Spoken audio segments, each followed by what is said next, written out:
ప్రజల అభ్యున్నతే తమ ఏకైక లక్ష్యంగా పనిచేస్తున్న గౌరవ ఉప ముఖ్యమంత్రి వర్యులు శ్రీ పవన్ కళ్యాణ్ గారిని మాట్లాడవలసిందిగా ప్రార్థన. గౌరవ ముఖ్యమంత్రి శ్రీ నారా చంద్రబాబు నాయుడు గారికి, గౌరవ మానవ వనరుల అభివృద్ధి, information technology, electronics and communication, real time governance శాఖ మాత్యులు శ్రీ నారా లోకేష్ గారికి, రాజమండ్రి పార్లమెంట్ సభ్యులు, భారతీయ జనతా పార్టీ రాష్ట్ర అధ్యక్షులు శ్రీమతి దగ్గుపాటి పురంధేశ్వరి గారికి, అలాగే శ్రీ ప్రభుత్వ ప్రధాన కార్యదర్శి కె విజయానంద్ గారికి నా హృదయపూర్వక నమస్కారాలు. సుపరిపాలనలో తొలి అడుగు కార్యక్రమానికి విచ్చేసిన గౌరవ కేంద్ర మంత్రి వర్యులందరికీ పేరు పేరున, అలాగే రాష్ట్ర మంత్రి వర్యులకి పేరు పేరున, గెలిచిన పార్లమెంట్ సభ్యులకి, గౌరవ శాసన మండలి సభ్యులకి, శాసనసభ్యులకి పేరు పేరున నా హృదయపూర్వక నమస్కారాలు.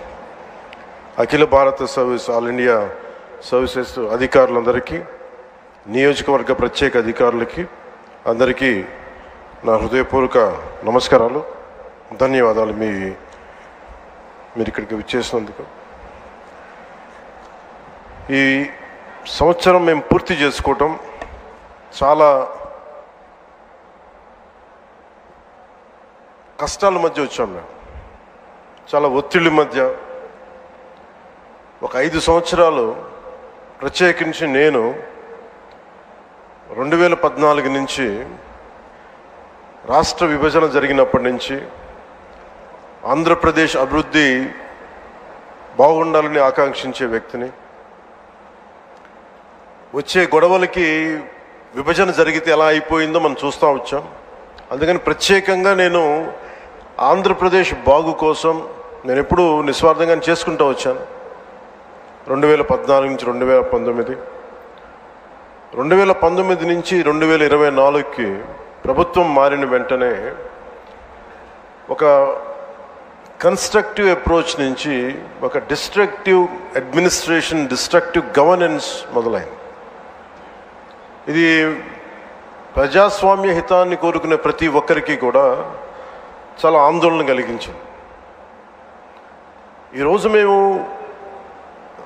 గౌరవ ముఖ్యమంత్రి గారి నాయకత్వంలో సాధించినవన్నీ చెప్పబోయే ముందు అసలు ఈ పరిస్థితికి ఎలా వచ్చాం, మీకు కూడా ముఖ్యంగా అధికారులు ఉన్నారు, గౌరవ శాసనసభ్యులు ఉన్నారు, ఒకసారి మనం గుర్తుకు తెచ్చుకోవడం చాలా చాలా అవసరం. ఎందుకంటే మనం చాలా త్వరగా మర్చిపోతాం. మన మీద కూడా చాలా బాధ్యత ఉంది. అవన్నిటినీ ఒకసారి గుర్తు తెచ్చుకొని మళ్ళీ మనం వచ్చే సంవత్సరానికి ఇంకెంత బాగా చేయగలం అన్న దానికోసం మీకు తెలియజేస్తున్నాను. మమ్మల్ని అందరినీ ఎంత ఇబ్బంది పెట్టారంటే, ఒక సగటు మనిషి దగ్గర నుంచి దేశం మొత్తం ఆయన ఆలోచనల్ని ఆదర్శంగా తీసుకొని పాలసీ మేకింగ్ అయ్యే ఒక దశాబ్దాల అనుభవం ఉన్న, సుదీర్ఘమైన అనుభవం ఉన్న ఒక ముఖ్యమంత్రి గారి, ఒక తెలుగుదేశం పార్టీ నాయకుడు శ్రీ నారా చంద్రబాబు నాయుడు గారి స్థాయి దాకా గత ప్రభుత్వ పాలకులు ఎంత ఇబ్బంది పెట్టారంటే ఇంకంతా ఇంత కాదు. ఎంత వికృతంగా తయారయ్యారంటే ఏదైనా మాట్లాడాలంటే భయం. అధికార వ్యవస్థ ఒక భయం గుప్పిట్లో చిక్కుకుపోయారు. నేను అడిగేవాడిని చాలామంది అధికారులు, ఎందుకు మీరేం మాట్లాడలేదని. నాకు అర్థమైంది ఏంటంటే, మేము వచ్చిన తర్వాత నిజంగా రాజకీయ వ్యవస్థ కానీ బాధ్యతతో లేకపోతే అధికార యంత్రాంగం కూడా ఏమీ చేయలేదు, నిస్సహాయంగా చూస్తూ ఉండడం తప్ప అనేది మేము ప్రత్యక్షంగా చూసాం, అనుభవంలోకి వచ్చింది. ఇక్కడ నన్నైతే ఏ స్థాయిగా గౌరవ ముఖ్యమంత్రి గారిని ఏ స్థాయి ఇబ్బందుల్లో పెట్టారో మీరు అందరూ తెలుసు, మీ అందరికీ. కానీ నన్నైతే నాకు అనిపించేది, వైజాగ్లో, విశాఖపట్నంలో 24లో 23 ఆఖర్లో ఎలాంటి ఇబ్బందులు పెట్టా, మీరు రోడ్ల మీదకి రావడానికి కూడా ఇబ్బంది పడేవాళ్ళు. వస్తే అరెస్టులు, ఈ స్థాయి వీటి మధ్యలో అసలు భవిష్యత్తు కనిపిస్తుందా అని అనిపించింది నాకు. అసలు ఆంధ్రప్రదేశ్కి వెలుగు అనేది వస్తుందా? ఇలా భయం గుప్పిట్లోనే బతకాలా? వాళ్ళ ఇష్టానికి చట్టాలు, ఇష్టాలకి బెదిరింపులు, నోటికి ఏది వస్తుంది మాట్లాడటాలు, ఇవన్నీ చూసిన తర్వాత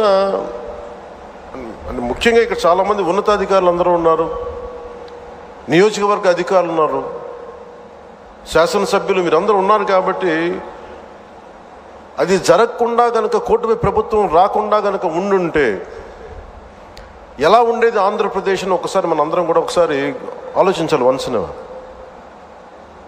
ఎందుకంటే మేమందరం కూడా గౌరవ ముఖ్యమంత్రి గారి దగ్గర నుంచి, లోకేష్ గారి దగ్గర నుంచి ఎవ్వరం కూడా ఏదో ఒక నెపం గొడవ పెట్టి ఏదో ఒకలా ఇబ్బందులు పాలు చేసి ఇబ్బందులు పెట్టడానికి, జైల్లో పెట్టడానికి అలాంటి స్థాయిలోకి వచ్చేసారు. ఏదన్నా మాట్లాడదామంటే రౌడీ మూకలు,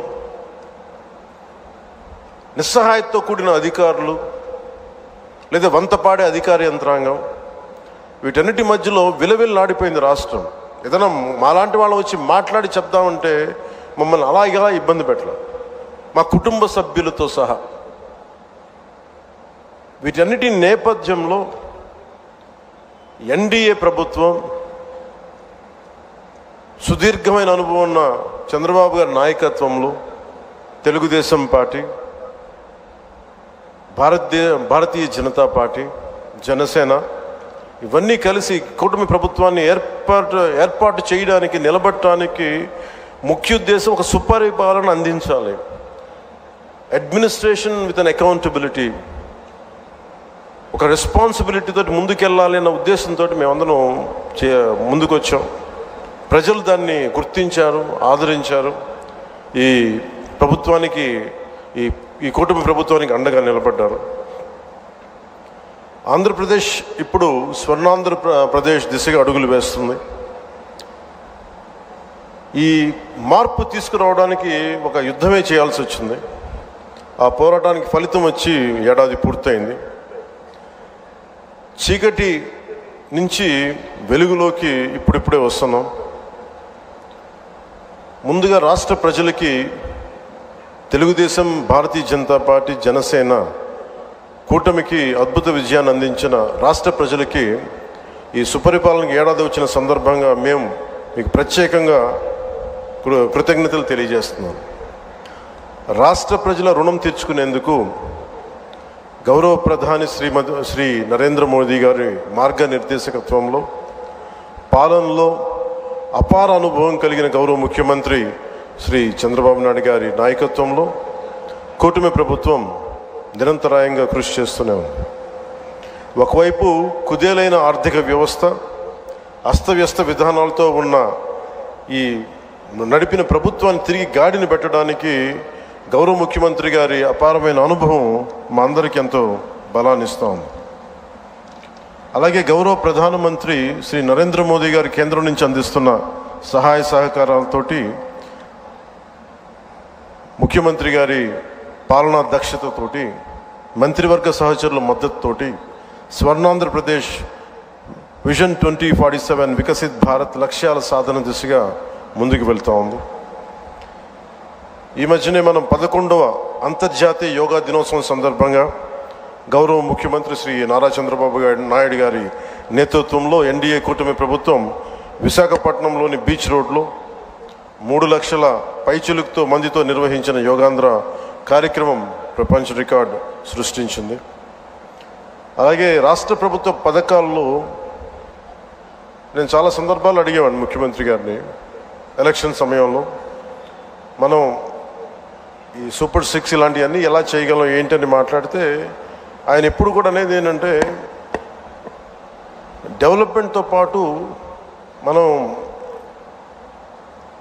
వీటిని ఏవైతే ప్రజలకు అవసరం అయితే ఉన్నాయో అవి కూడా ఇవ్వాల్సిందే మనం అని చెప్పేసి, ముఖ్యంగా ఆయన 3,000 దాకా ఉన్న పెన్షన్ని ఆయన రాగానే 4,000కి పెంచగలిగారు. దివ్యాంగులకు ఇచ్చే పెన్షన్ 3,000 నుంచి 6,000.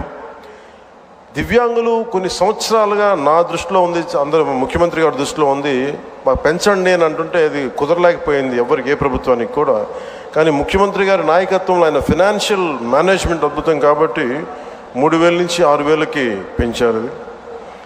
అలాగే ఈ సామాజిక పెన్షన్స్ చాలా అవసరం ఇవన్నీ చెప్పి వీటి కోసం 1,939 కోట్లు గత ప్రభుత్వం వెచ్చిస్తే కూటమి ప్రభుత్వం 2,717 కోట్లు ఖర్చు చేస్తూ 63 లక్షల మందికి ఇది చేయూతనిస్తాం. ఆకలితోటి ఏదైనా బయటికి వెళ్ళి తిందాం తక్కువ ధరతో అనే అన్నా క్యాంటీన్ని మూసేసిన ప్రభుత్వాన్ని తిరిగి కూటమి ప్రభుత్వం రాగానే పునరుద్ధరించింది. 204 అన్నా క్యాంటీన్లు తిరిగి ప్రారంభించి సగటున రోజుకి 3 లక్షల మంది ఆకలి తీరుస్తాం. అలాగే దీపం పథకం ద్వారా తొలి విడతలో 1.15 కోట్ల గ్యాస్ సిలిండర్లని ఉచితంగా అందించారు. ఈ పథకం కోసం కూటమి ప్రభుత్వం 5 ఏళ్లలో 13,423 కోట్ల మొత్తాన్ని ఖర్చు చేయటం. అలాగే మత్స్యకారు సోదరులకి దాదాపు 1,22,965 మందికి 266 కోట్లు అందజేసిన 20,000 రూపాయల చొప్పున. అలాగే నారా లోకేష్ గారు ప్రత్యేకించి ఆయన తీసుకున్న ఈ ఎడ్యుకేషన్ ఈ శాఖల ద్వారా ప్రత్యేకించి నాకు వ్యక్తిగతంగా నచ్చింది అని చేసింది డొక్కా సీతమ్మ మధ్యాహ్న భోజన పథకం పెట్టడం.